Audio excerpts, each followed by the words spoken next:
السلام علیکم، بسم اللہ الرحمن الرحیم۔ آج ہم پڑھیں گے اس 4 چیپٹر انسانی نشو و نما کے اہم نکات اور معروضی حصے کو۔ سب سے پہلے ہم اہم نکات دیکھ لیتے ہیں کہ اس کے مین پوائنٹس کون کون سے ہیں۔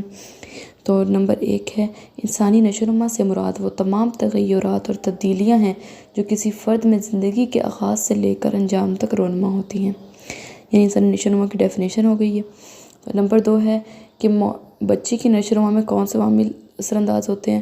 نمبر 1 ہے توارث اور دوسرا جو ہے وہ ماحول۔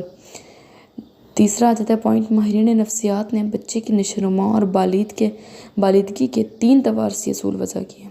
نمبر 1 اصول مشابہت، نمبر 2 اصول غیر مشابہت، نمبر 3 اصول مراجعت۔ 4 پوائنٹ ہے انفرادی اختلافات کی نوعیت موروثی یا پیدائشی اختلافات یا ماحولیاتی اختلافات ہوتے ہیں۔ نمبر 5 ہے انفرادی اختلافات کو بہت سی اقسام میں تقسیم کیا جا سکتا ہے: جسمانی اختلافات، ذہنی اختلافات، جذباتی اختلافات، معاشی اور معاشرتی اختلافات۔ نیکسٹ ہم آ جاتے ہیں معروضی حصے کی طرف۔ پہلا ہے ہمارا کہ صحیح جواب پر ٹک کا نشان لگائیں۔ تو فرسٹ کویشچن ہے اعضاء کی کارکردگی اور ان کے باہمی ربط میں تبدیلی کے عمل کو کیا کہتے ہیں؟ نشو و نما۔ نمبر 2 ہے توارث سے مراد وہ تمام صفات ہیں جو بچہ پیدائشی طور پر کہاں سے حاصل کرتا ہے؟ اپنے آباء و اجداد سے۔ نمبر 3 ہے ایک انسان کے تخمی خلیے میں کتنے جوڑے ہوتے ہیں؟ 23۔ ماں کے پیٹ میں بچے پر کون سے اثرات ہوتے ہیں؟ خارجی طور پر جو اثرات ہوتے ہیں۔ نیکسٹ کویشچن ہے مختصر جوابات۔ کویشچن نمبر 1 ہے نشو و نما اور بالغی کے توارثی اصولوں کی فہرست مرتب کریں۔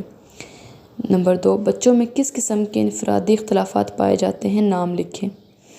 نمبر 3 ہے ذہانت کے اعتبار سے بچوں کی درجہ بندی کا جدول تیار کریں۔ نمبر 4 بچوں میں پائے جانے والے کم از کم 5 جسمانی اور 5 تعلیمی اختلافات کی فہرست تیار کریں۔ یہ تھے مختصر سوالات۔ نیکسٹ ہمارا کویشچن ہے کالم الف اور کالم ب کا تقابلی موازنہ کالم ج میں لکھیں۔ تو نمبر 1 ہے وہ تغیرات اور تبدیلیاں جو کسی فرد کی زندگی کے آغاز سے انجام تک رونما ہوتی رہتی ہیں، نشو و نما کہلاتی ہیں۔ نمبر 5 اس کے سامنے آ جائے گا کالم ب کا۔ تو نمبر 2 ہے وہ تبدیلیاں جو کام کرنے کی صلاحیت پر اثر انداز ہوتی ہیں، اس کا آ جائے گا نمبر 6 نمو۔ نمبر 3 انسانی جسم یا اس کے کسی بھی حصے میں ہونے والی مقداری تبدیلیاں کہلاتی ہیں، بالغی کہلاتی ہے۔ تو نمبر 7 جو ہے نمبر 3 کے آگے آ جائے گا۔ نمبر 4 بچے کی نشو و نما کا توارثی اصول مراجعت۔ تو نمبر 4 جو ہے نمبر 4 کے سامنے آ جائے گا کالم ب کا۔ نمبر 5 نشو و نما میں کار فرما عوامل کون سے ہوتے ہیں؟ توارث اور ماحول کی 2 عوامل ہوتے ہیں۔ تو نمبر 3 جو ہے نمبر 5 کے سامنے آ جائے گا۔ نمبر 6 صلاحیتوں اور قابلیتوں کا فرق انفرادی اختلافات کہلاتا ہے۔ نمبر 7 قد و قامت کے اختلافات ہوتے ہیں، توارثی اختلافات آباء و اجداد سے یہ مرتب ہوتے ہیں۔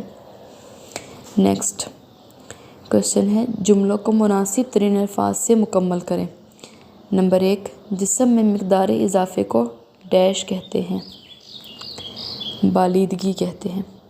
نمبر 2 افعال و وظائف کی بنا پر جسم میں ہونے والی تبدیلی کہلاتی ہے، نشو و نما۔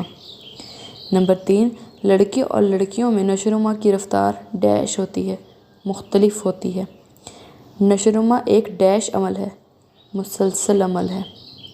بچے کی نشو و نما میں توارث اور ڈیش کا ہم آہنگ ہونا ضروری ہے، ماحول کا ہم آہنگ ہونا ضروری ہے۔ نمبر 6 بچوں کی تعلیم کے عمل میں ڈیش بڑی اہمیت رکھتی ہے، ذہنی اختلافات بڑی اہمیت رکھتے ہیں۔ نمبر 7 ہے انفرادی اختلافات بچوں کی ڈیش اور قابلیتوں میں پائے جانے والے فرق کا نام ہے، کہ صلاحیتوں اور قابلیتوں میں پائے جانے والے فرق کا نام ہے۔ نمبر 8 تعلیم کے دوران بچوں کی ڈیش کو مد نظر رکھنا چاہیے، دلی خواہشات کو مد نظر رکھا جائے۔ نمبر 9 ہے موروثی اختلافات میں جسمانی ڈیش اور جذباتی اختلافات شامل ہیں، جسمانی، ذہنی اور جذباتی اختلافات شامل ہیں۔ نمبر 10 ہے کن ذہن بچوں کا مقیاس ذہانت ڈیش تک ہوتا ہے؟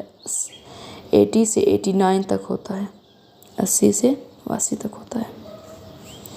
نیکسٹ کویشچن بن جاتا ہے ہمارا حصہ انشائیہ حصہ آ جاتا ہے، تو جس کا فرسٹ ہے نشوونما اور بالیدگی کے تصورات کی تعریف بیان کریں اور ان کے باہمی فرق کی وضاحت مثالوں سے کریں۔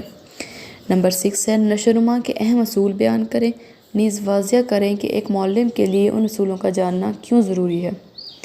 نمبر 7 ہے ماہرین نفسیات نے تواریخی خصوصیات متعین کرنے کے لیے کون سے اصول وضع کیے ہیں، تفصیل سے بیان کریں۔ نمبر 8 ہے بچے کی نشوونما کے لیے تواریخ اور ماحول میں ہم آہنگی کیوں ضروری ہے، عام زندگی کی مثالوں سے واضح کریں۔ نمبر 9 ہے انفرادی اختلافات سے کیا مراد ہے، بچوں میں رجحانات اور صلاحیتوں کے اختلافات کے پیش نظر والدین اور اساتذہ کو کیا کردار ادا کرنا چاہیے۔ نمبر 10 ہے انفرادی اختلافات کا جاننا معلم کے لیے کیوں ضروری ہے، تفصیل سے بیان کریں۔ نمبر 11 ہے انفرادی اختلافات کا علم نصاب اور طریقۂ تدریس کے انتخاب میں ماہرین تعلیم کی کس طرح معاونت کر سکتا ہے، وضاحت کریں۔ یہ تھا ہمارا 4th چیپٹر کا معروضی حصہ اور اہم نکات۔ انشاءاللہ نیکسٹ جو ہے ہم 5th چیپٹر پڑھیں گے، تو آج کے لیے اللہ حافظ۔